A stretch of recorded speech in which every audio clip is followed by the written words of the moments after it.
We're going to start off with summation notation because you will need this for integration. Is a sigma, and it's what we use for summation notation. I'll just rewrite it here. I know you can see it. This K matches this K, and what's happening here is it is incrementing. The first time we see it, K is going to equal 1, which gives me my A sub 1. And then summation means we're summing things or adding things. We put a plus. As soon as we put a plus, K equals 2. We get A2, and then we're going to say plus. Now this is 3, and so we have A3. And we keep doing that until we get to the very end, which is what exactly that means. So we'll do it. And then when we get to n, whatever that number is, and it matches the number at the top, we stop. And that's how we do summation notation. Now, if I wanted to write each one of these sums out, I would say first, well, K is going to equal 1. So I start with 1 over 1 plus 1. And then now that I put the plus, K becomes 2. And now I have 2 over 2 plus 1. So I have 2/3. And I have that all the way, because this is now going to be 3, 4, 5, up until n. And I don't know what n is, but what I'm going to do is replace my K with n. So I have n over n plus 1. So this would be, that would be how I would write these sums out. I could even write a 3 over 4, but you could, what you'll notice is it's 1/2 plus 2/3 plus 3/4. The next one's going to be 4/5. The top one's incrementing by 1 and the bottom's incrementing by 1. All right, now we start here. Here we're starting with 0. So when K equals 0, I square it, obviously still 0, minus 1, so I get -1 plus, now K is equal to 1. And I wouldn't do this change, I wouldn't cross things out unless it helps you. It's not necessary, I'm just doing it to show you what I'm doing. So now K equals 1, I plug it in, 1 squared is 1, minus 1 is 0. I put a plus, this is now a 2. So we get 2 squared, which is 4, minus 1 is 3, plus dot, dot, dot. And what am I going to? I'm going to n. So my last term is n squared minus 1. Now, here I have sums written out. And what I want to do is express this in summation notation. I'm going to write my sigma. And I'm going to say K equals 1, because here I'm starting with 1. And I'm ending with 9. So my top number is now 9. So literally, I'm only going from 1 to 9. And then what's happening is I'm squaring whatever K is. This would be K squared. And if I, again, put 1 in, I get 1 squared, 2 in, I get 2 squared, 3 in, I get 3 squared, and I go all the way up to 9 squared. For this summation, we start with K equals, let's just start with K equals 1. And the last one doesn't have an actual value, so we know we're going to n. All the numerators are 1, so I know 1 isn't changing. But what is changing? Well, I have, this would be 1 over 1, 2, 4, 8. So notice they're doubling every time. I get 2 to the n, but if it was just 2 to the n, I wouldn't be able to get my 1, because I would be starting with 1/2. When K equals 1, I get 1/2. I'm just going to subtract 1 here. And then when K equals 1, I get 1 minus 1, which is 0. 2 to the 0 is 1, which gives me my 1. And I can continue counting all the way up to 2 to the n minus 1. Okay, now we have some properties of summation notation. These are important because these are the same properties that integrals have. Here we have from I equals 1 to n of c, which really is equal to c plus c plus c plus all the way out. So that how many of these do I have? Well, if I go from 1 to 9, I would have 9. If I go from 1 to n, I have n. If c is 1, for example, I would add 1 n times, which would give me n. If c is 2, I would add 2 n times, which gives me 2n.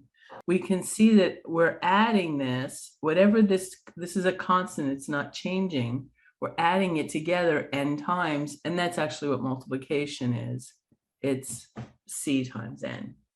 Number 2 says we can take a constant outside of the summation sign. Let's say we have the sum from I equals 1 to n of c times I squared.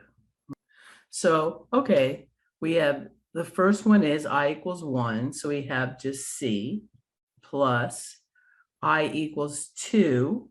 Now we have 2 squared, which is 4. 4 times c is 4c, plus I is 3. We square it, we get 9c, right? Because we're always multiplying that by c, plus dot, dot, dot, plus c n squared. Well, it's pretty obvious here that each term has a c, so we can just factor that out. And so we can see now that this is the same as c times the sum from I equals 1 to n of just I squared. That would give me be c times 1 plus 4 plus 9 plus on and on till n squared. I can factor a c out of that constant. Okay. Then the next one is that we can add or subtract two sums. So let's see.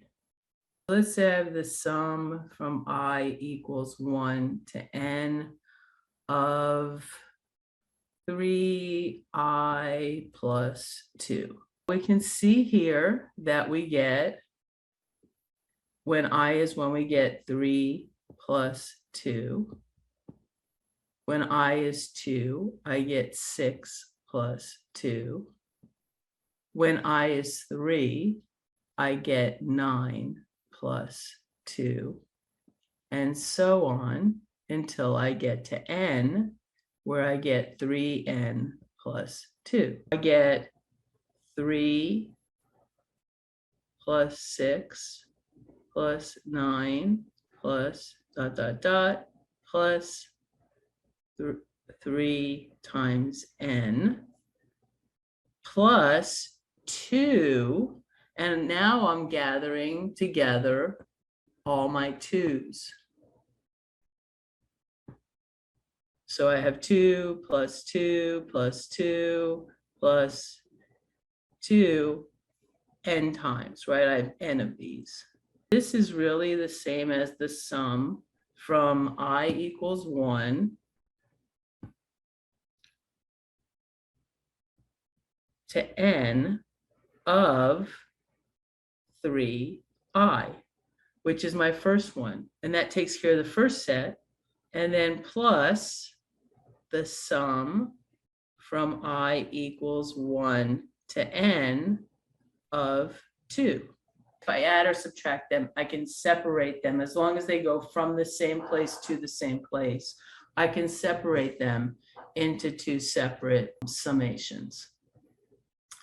Now, the last one, a summation is cumulative and can be written as a sum of smaller parts. What does this mean? This means that if I start here with I equals 1 to m of a sub I, that's going to equal a sub 1 plus a sub 2 plus dot dot dot plus a sub m, right? That's what this first term here is equal to. The second term is going to equal, if it says from I equals m plus 1 to n of the same thing, this becomes a sub m plus 1 plus a sub m plus 2, because what, right, this is going to go m plus 1, m plus 2, and so on, all the way till we get to a sub n. It doesn't really matter what m equals. If m equals 5, this one would end at 5, and this one would start at 6. So I would have 1 through 5, and then 6 through n. And basically, that's what we're saying here, that I can add two sums together, and it would be equal to, if I add this plus this, it would equal the sum from I equals 1 to n, because I'm not skipping any values of a sub I. And then what this says is that the letter m has to be between 1 and n. The only way this works, 1 to some value, and then from the next value till the end. Okay, and we really already talked about this first one. We sum the c's, however many we have c times n. I can show you where this comes from. Actually, I will. I'm going to prove this one to you. And then we also have this other formula for k squared. We also have a formula for k cubed, which is the same as k. K cubed, I believe, is exactly the same as this answer, the whole entire thing squared. So let me show you how we get the middle one. I already showed you the first one.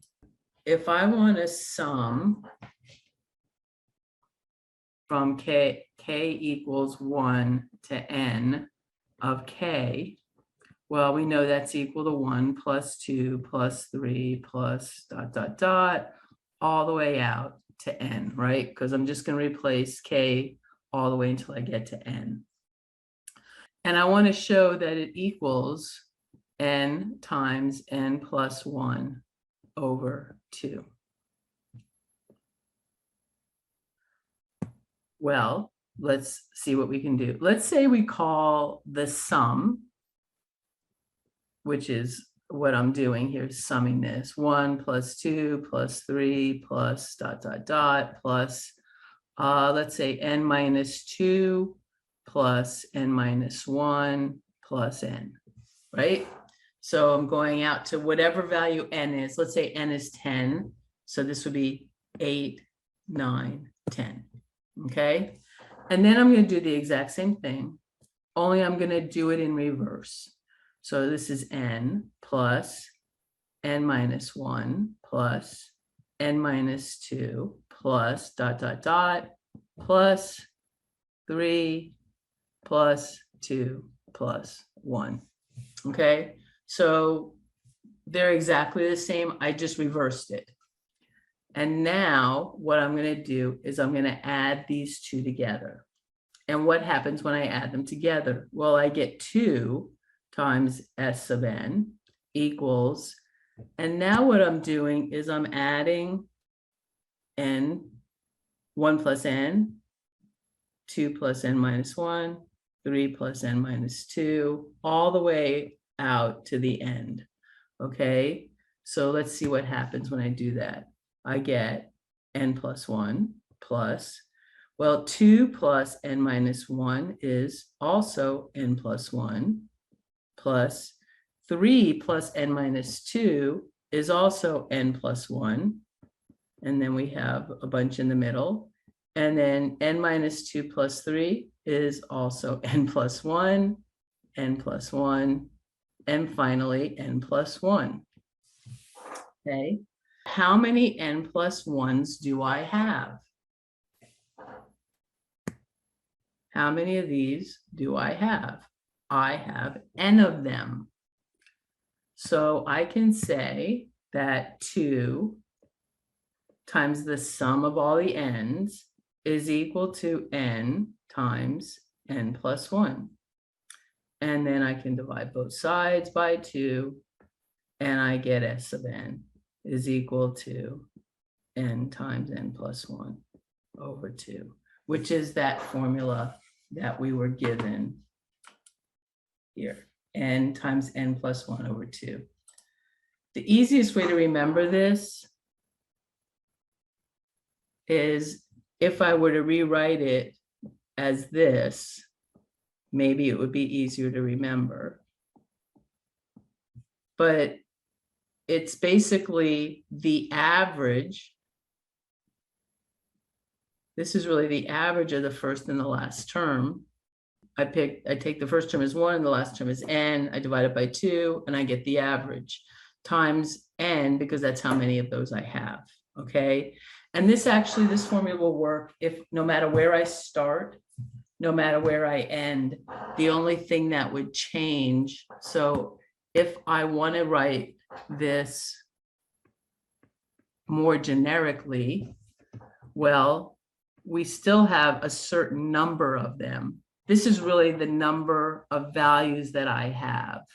If I say the sum from I equals m to n, then this would be n minus m, right? Because that's how many of them I'll have, times the average of the first and last. So it would be n plus m divided by 2. And you can check this out, but it really will work. It's the amount of those terms I have, which would be n minus m plus 1. Because if I subtract n minus 1, I would have n minus 1, where here I really have n. So it would be n minus m plus 1, because we have to account for that first value. It says find the sum of this sequence. Well, obviously you can put it into your calculator, but what if that was from 1 to 500 and I had to add 500 numbers? Obviously, I really wouldn't want to do that. So the first thing I want to do here is I want to factor out that 3. And I'm going to use, so I'll call this 1, 2, and 3. I'm going to use number 2, which factors out that 3. I get 3 times the sum from k equals 1 to 5 of k. And now I basically have number 1. I'm using 2. I'm using 1 because we can see that this matches. I have 3 times, well, here n is 5. So we have 5 times 5 plus 1 divided by 2, which is equal to 3 times 30 over 2, which is 3 times 15, which is 45. If you were to add k equals 1, 3 plus 6, k equals 3, k equals 4, and k equals 5. If we add these up, it also equals 45. I could do it a lot quicker, maybe not with 5, but if that was 50, 500, or 5,000, definitely I could do it quicker using my formulas. And let's do this one as well. First thing I want to do is, since I have this plus, I want to separate them into 2 separate summations. Remember, we said if it's plus or minus, we can just separate them. I'm separating them into 2 pieces. Then, just like we did on the last one, I'm going to factor out that 3. So I get the sum from I equals 1 to 4 of just I, plus this equals C times N, because this is a constant and I have 4, right? It's going from 1 to 4. So there's 4 of them. 4 times 2 is 8. So I can just say that's 8. And now I have 3, and then we already have the formula for this sum here. And the formula is n times n plus 1 over 2.